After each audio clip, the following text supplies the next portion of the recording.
scenes of what happens when I get a reading, a download, especially from a song that's coming to me clairaudiently. That's when a song gets in my head. It seems like it's just kind of out of nowhere, but it really is spirit trying to send me a message that I then try to pass on to you. What I was really getting, the key here is that you are moving from this place where maybe things were just really not really feeling very good, or you weren't feeling like you were making very much progress, you were feeling maybe stuck.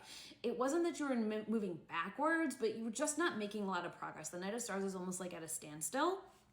You're going from that to healing that, releasing the blocks, the Star card, to becoming this mother of compassion was one of the key words that I was getting, key phrases that I was getting. Mother of compassion, and I was literally picturing the Queen of Cups here. I also keep on seeing the Empress in my mind, so we'll see if she comes out. But this mother of compassion, that seems to be a big thing. But I'm also getting that you're going to be the embodiment of joy, okay? Because part of my research in the Dance of the Sugar Plum Fairy is that she represents the embodiment of joy, the physical embodiment of joy. And I feel like that's where you're going. You're going from this place of feeling kind of steady, maybe just like you're making it through the day to day, but it's not bringing you a lot of joy. You're not experiencing a lot of joy maybe right now.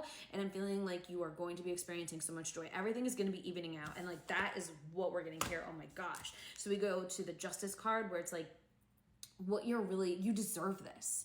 This is your justice. You deserve to have this joy. I feel like there's more to this here too. I'm going to come back to the Justice card. There's like lots of layers to this reading. The Two of Cups, it also just feels like there's this alignment. It could also very well be about a relationship, especially the fact that the Emperor is also here. Okay, but we also see the Ten of Cups, the Ace of Cups. Especially these two cards really make me feel like the embodiment of joy. The Sun card also would be a really good indication of the embodiment of joy. But that's what I'm really getting. There's also this energy of hope, this promise of a better tomorrow, a better future. And I just feel like you're getting on that path that is coming in like now of better and better and better. It really feels like you're about to have like this quantum leap or this timeline jump or this big shift. And that also felt confirmed by a lot of the research that I was doing. And I want to nerd out about it with you. So I'm going to do that with you in a part 2. I'll see you there. You are about to leap into this beautiful period of your life where you are going to be experiencing so much joy, so much bliss, so much happiness. You're literally going to be the embodiment of joy is what I was getting with the Ace of Cups and the Ten of Cups. And you're not doing it alone. You're not going to be alone. You're going to have somebody with you by your side, a romantic partner, it looks like, with the Two of Cups and the Emperor. We had also seen the Queen of Cups before. So this is your justice. This is what you're calling in. This is your divine counterpart. This is the happiness in your life besides the romance as well, though. You are the embodiment of joy, so that isn't just in romance. That's in all areas of your life. Your whole life just feels very fulfilled. That's what's coming in. In addition to hearing the channeled song, which is the Dance of the Sugar Plum Factory from the Nutcracker, and also hearing that phrase, the embodiment of joy, the other phrase that I kept on really hearing was mother of compassion. And I feel like there's multiple aspects to this, but it's this very strong feminine energy. And I see the Queen of Cups. This is very much the mother of compassion in the deck. This energy that I feel like it's almost the future you coming to have compassion for the current version of you that is still feeling sad, feeling hurt, feeling pain, and wishing that she could tell you, like the mother version, so I'm going to use she here, that she could tell you that everything is going to be okay and that you are going to experience all of this and how happy you're going to be. Like, it's almost like she wants to give you this glimpse. So she has compassion for you. But it's also interesting because I also feel like there's something about, I think, oh my gosh, look at this. So we have the Eight of Crystals and then we have the Queen of Stars, another very, very compassionate queen. The two most compassionate queens in the deck for sure are the Queen of Cups and the Queen of Stars. The Eight of Crystals is almost like you not being able to see this. So these mothers of compassion are trying to show you that this is possible. That's what I really feel like. Yeah, it's like you are in this period of hurt and pain. Five of Crystals and Ten of Crystals were just under there. You're in this period of hurt and pain, and they're trying to say, hey, this is surprise, beautiful things are coming, unexpected, pleasant things are coming with the Page of Cups and the Three of Cups. That's what I'm really getting. But I also keep on seeing these things about divine, feminine, goddess, deities that are related to compassion. Even deities that I had not previously heard of, it's like they're coming across, and I don't necessarily think that I'm channeling in those deities. It feels like it's this collective is tapping into the divine feminine energy of compassion. That's what it feels like. And I feel like that is related to not only in your personal world, but also how you're responding in the public world, especially this year, and even like the political world, the political dynamics. Maybe you'll even see something about a deity or a goddess who is related to compassion. It could be that you learn about a new goddess, or you identify with a goddess from your own culture. For example, in Eastern tradition, there is Tara and Guan Yin. In Greek and Roman mythology, Helios would be related to compassion. In Catholicism, the patron saint of compassion is Veronica.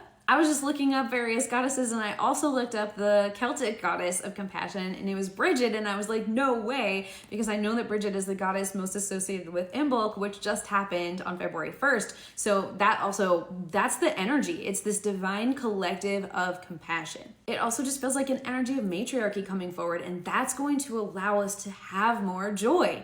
Matriarchy will allow us to embody more joy, and I just feel like that's also coming. So this is joy on a personal level and joy on a feminine collective level. You know me, when I research something, I go deep, so we're going to a part 3 because I have more for you. I'll see you there. You might not be able to see it yet, but you are part of the divine feminine collective that is going to be able to experience this immense joy. You will be the embodiment of joy. There's going to be so much to celebrate. It feels like the introduction of matriarchy. It feels like this divine feminine energy of compassion, this mother of compassion, and this energy that is coming forward that brings about very positive energy in your personal life, and that also radiates out through the political landscape. I've been hearing the song Dance of the Sugar Plum Factory.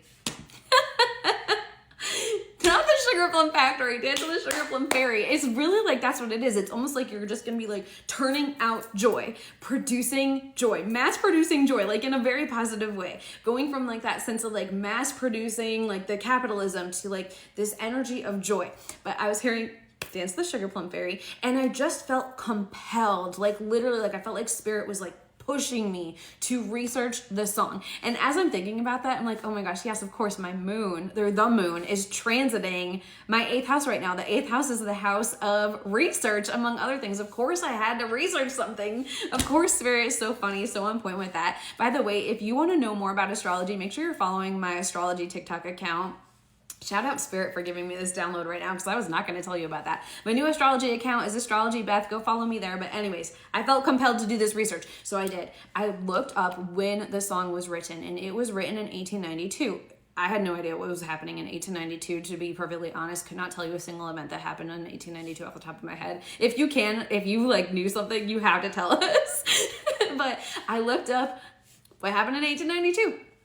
And I noticed the very first day, January 1st, is when Ellis Island opened. And I was like, whoa, there's definitely something about immigration here. There's definitely something about like a positive change in immigration here. This is very relevant, especially in the United States right now. I also saw that 1892 was a leap year, and that idea of leaping, and of course the ballet, and like this leaping around, like especially with the Dance of the Sugar Plum Fairy, and so that concept of leaping felt very significant. It was a leap year.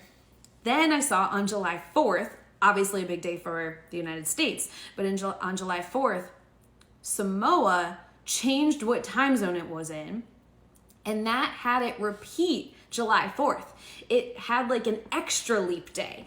And that is also, I feel like, this energy of like leaping into almost like a timeline shift, a time change.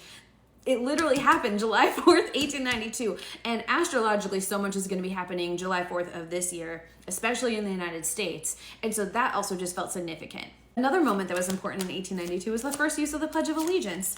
It happened on September 8th, 1892. Look at how the Three of Crystals just came out.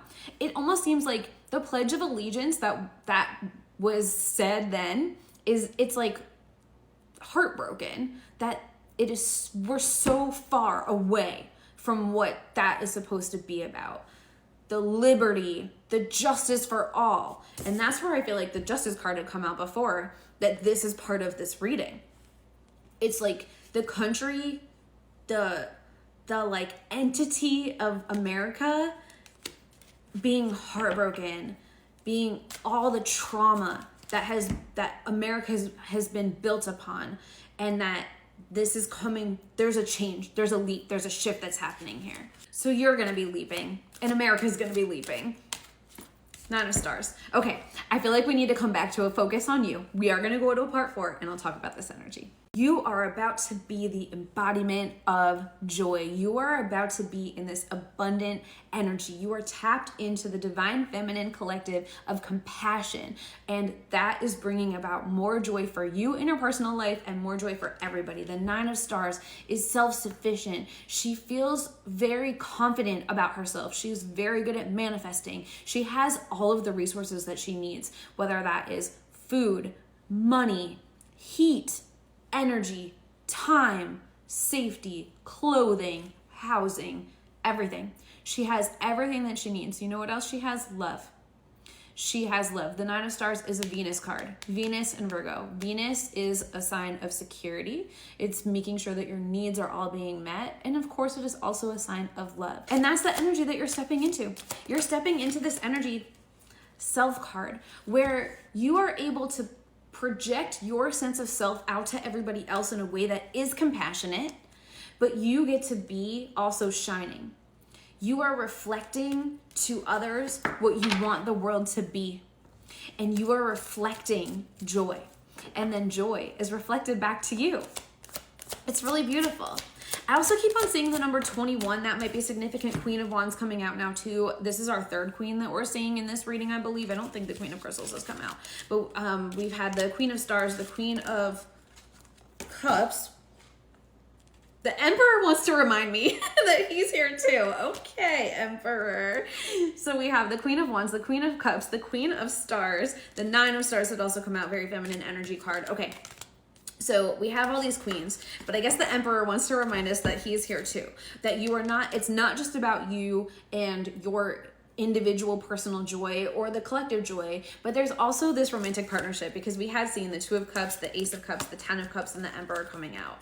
And obviously the way the Emperor just like, I couldn't even figure out what card was coming to me. This Emperor is just coming in. It's like you are just magnetically attracting in this Emperor.